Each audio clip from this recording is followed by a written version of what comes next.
Nagsagawa ng clearing operations ng MMDA Special Operations Group Strike Force sa ilang lansangan sa Maynila bilang bahagi ng patuloy na pagpapatupad ng disiplina at pag-aalis ng mga obstruction na nakaapekto sa maayos na trapiko. Silipin natin yan sa sentro ng balita ni Bernard Ferrer.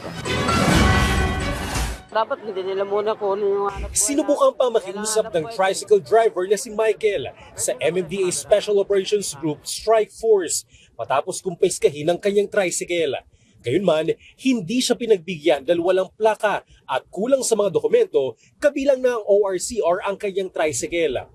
Bukod pa rito, wala rin siyang driver's license na isang malinaw na paglabag sa batas trapiko. Nagmamaneho ka walang lisensya, naghahatid ka ng mga bata. Paano pag nadisgrasya po kayo? Ikaw nag-iingat, yung iba pwedeng hindi nag-iingat. Di ba?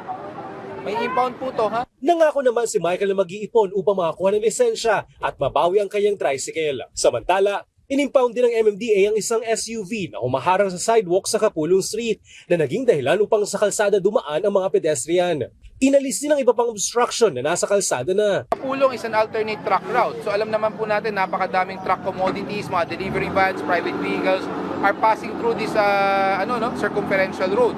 So dapat malinis po ito. Pinatawan ng mga lumabag ng multang 1,000 pesos para sa attended illegal parking at 2,000 pesos para sa unattended illegal parking. Tiniyak ng MMDA Special Operations Group Strike Force na mas paigtingin pa nila ang clearing operations upang masiguro ang disiplina at matiyak na maayos na magagamit ng publiko ang mga kalsada.